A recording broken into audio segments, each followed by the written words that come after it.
Max Verstappen might be the most misunderstood driver in Formula One history. 71 wins, 4 consecutive championships, the most dominant single season ever recorded, and still the same narrative follows him. Fast, yes, but mostly because of the car.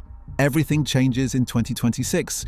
New engines, active aerodynamics, and a 50-50 power split that rewards cognitive processing over raw pace arrive all at once in the biggest technical reset modern F1 has ever seen. History shows that regulation changes expose drivers who depend on their machinery, but they also reveal something else: the ones who were never just fast to begin with.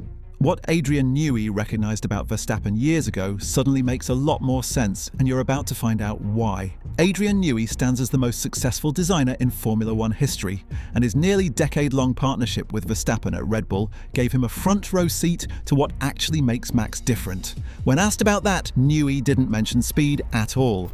What Newey described instead was Verstappen's ability to communicate exactly what the car is doing at every point of a corner, with a level of accuracy that engineers can actually translate into solutions.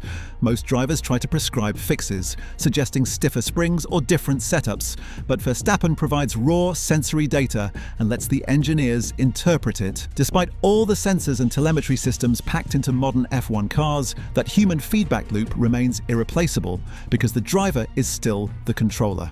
Red Bull's technical director, Pierre Wache, backed up this assessment in 2024, calling Verstappen the most talented driver he's ever worked with while emphasizing something specific about his approach. Beyond the talent, Verstappen analyzes car behavior with unusual precision and communicates exactly how to fix whatever problems emerge. This ability to understand machinery at a level most drivers never reach isn't about being fast, and in 2026 that understanding becomes the gap between winning championships and fighting for points. The 2026 regulations don't just change the cars, they change what it takes to drive them at the limit. Electric power output nearly triples under the new rules, with the MGU-K jumping from 120 kilowatts to 350 kilowatts, while the MGU-H, one of the most complex and expensive components in modern F1, disappears entirely. That shift moves the power split from roughly 80% combustion to a clean 50-50 balance with electric, which means energy management stops being a background task handled mostly by software and becomes a core driver skill that separates the field. Active aerodynamics arrives alongside those engine changes. DRS disappears, and in its place both the front and rear wings become movable with 3 distinct modes: corner mode for maximum downforce, straight mode for minimum drag, and a new partial mode for specific track conditions. Early estimates suggest the system delivers 3 times the effectiveness of old DRS, but that effectiveness only shows up if the driver manages it constantly throughout every lap. Weight drops too, with minimum mass falling by around 30 kilograms while the wheelbase shrinks and overall downforce decreases by 15 to 30%. What emerges from those changes is a car that responds more directly to driver input while punishing mistakes more severely than anything the current grid has experienced. FIA director Nicolas Tombazis framed the new challenge clearly.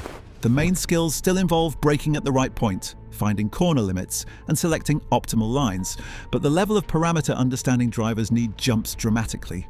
Being fast won't cut it anymore. Thinking while being fast becomes the baseline requirement.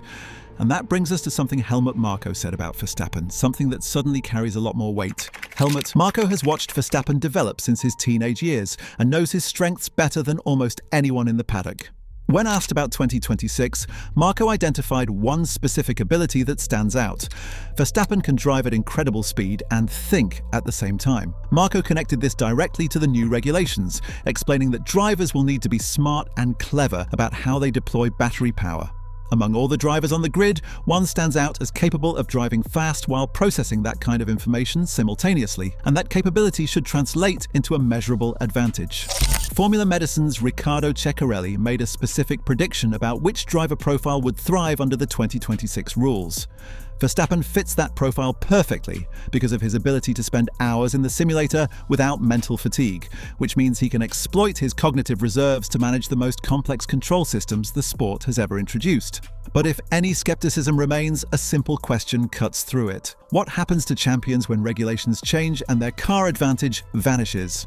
History delivers a clear answer, and that answer isn't pretty for everyone who's faced this situation. Sebastian Vettel captured 4 consecutive world championships from 2010 to 2013, building one of the most dominant runs in F1 history. Then 2014 arrived. New regulations brought turbo-hybrid engines and different aerodynamics, and the 4-time defending champion went winless for the first time since his 2007 debut season. Rookie teammate Daniel Ricciardo outscored him 238 to 167, and Vettel finished ahead of Ricciardo exactly once all year when both cars reached the checkered flag. The explanation came down to one specific technology. Vettel had mastered the blown diffuser, which created exceptional rear stability and suited his driving style perfectly. Regulations eliminated that technology, and suddenly his greatest strength became a liability. Christian Horner later revealed that Vettel seriously considered quitting Formula One entirely during that season.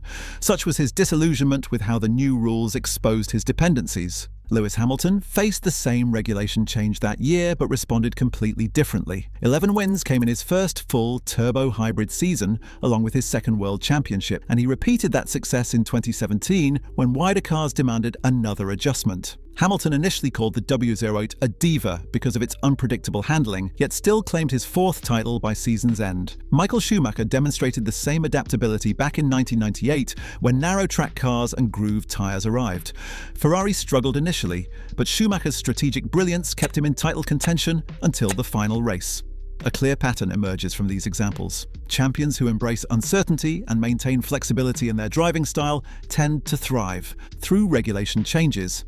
Those who depend on specific car characteristics tend to struggle or disappear entirely. Which category holds Verstappen? Teammate data answers that question with brutal clarity. The most devastating rebuttal to the "it's just the car" argument shows up when someone else drives that same car. 81-9. That's Verstappen's qualifying advantage against Sergio Perez across their 4 seasons as teammates from 2021 to 2024. An established race winner, a driver good enough to secure a seat at Red Bull Racing, beaten in identical machinery roughly 90% of the time. The performance gap extends well beyond qualifying. Over those 4 seasons, Verstappen accumulated 1,861.5 points, while Perez managed 932, which works out to a 929.5 point advantage for the Dutchman. The 2024 season specifically showed a 23-1 head-to-head in both qualifying and races. Former Red Bull driver Alex Albon explained why the car doesn't simply work for everyone who climbs into it. Verstappen possesses an incredibly unique sensitivity, and the front-end behavior that suits him perfectly proves too agile for most other drivers. Albon compared it to turning your computer mouse sensitivity to maximum, where the slightest input creates far too much movement for normal reflexes to handle. What this reveals matters. Red Bull tailored the car around Verstappen's preferences, and that machinery became dominant specifically because he can drive it in ways others cannot. The 2021 championship fight undermines the dominant car narrative even more directly. Analysis showed Mercedes held the faster car at 7 races that year compared to Red Bull's 5, with 3 rounds too close to call.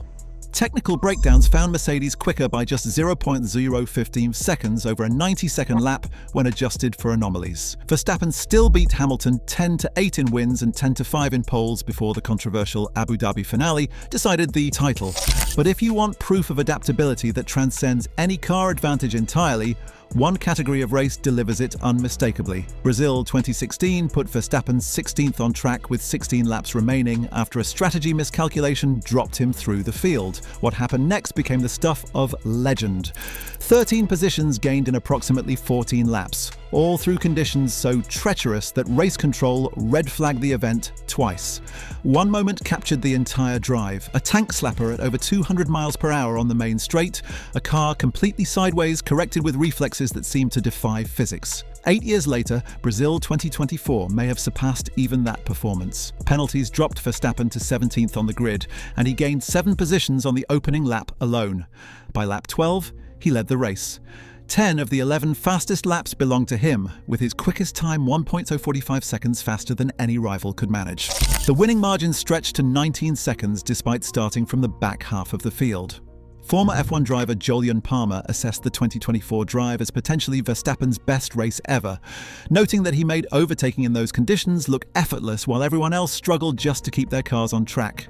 Verstappen himself considered the 2024 performance definitively better than the celebrated 2016 drive that first announced his wet weather genius to the world. These results don't come from a driver who depends on his machinery. They come from abilities that extend far beyond anything a stopwatch can measure. One more dimension of Verstappen's profile deserves attention. The driver who enters 2026 bears little resemblance to the one who debuted in 2015. Aggressive moves in his early career prompted actual rule changes, with the Verstappen rule prohibiting sudden direction changes during braking after his 2016 defending tactics drew universal criticism. Collisions piled up, and Kimi Raikkonen openly warned that he was going to cause a huge accident sooner or later. Those closest to him have documented the transformation since then. Marco traced the arc clearly. In the early years, Verstappen wanted to be fastest at all times and under all circumstances, but he learned to dose his aggression and deliver it only when truly necessary. Where he once exploded and yelled through the pit box after setbacks, calmness now defines his race weekend demeanour. Sebastian Vettel observed the same shift, noting that the moves Verstappen made in his first 4 years look nothing like his behaviour now, with maturity and restraint replacing raw aggression. This capacity for growth and adaptation matters heading into 2026. Regulations that reward drivers who can evolve and process new challenges favour exactly the trajectory Verstappen has already demonstrated. Toto Wolff put it simply: any driver on the current grid would agree that Verstappen stands as probably the best right now. George Russell called him the gold standard of Formula One, the only driver he'd want as a teammate just to find out where his own ability truly ranks. Bernie Ecclestone went even further, declaring Verstappen the best driver ever, without any doubt. The 2026 regulations won't threaten that legacy. They'll cement it permanently. New rules demand technical intelligence of the kind that made Newey call Verstappen's feedback incredibly important. They reward adaptability demonstrated across regulation eras and weather conditions that would break lesser drivers. They favour the cognitive processing that allows someone to drive at incredible speeds, while simultaneously thinking through energy deployment and aerodynamic management. 71 wins, 81-9 against his teammate in qualifying. Brazil, 2016 and 2024, where impossible became routine. Unanimous praise from rivals who have every reason to diminish his achievements. None of that. Points to a driver dependent on his machinery. All of it points to a generational talent whose abilities stretch far beyond raw pace alone. Critics have waited years for the car advantage to disappear and expose whatever limitations they assume must exist.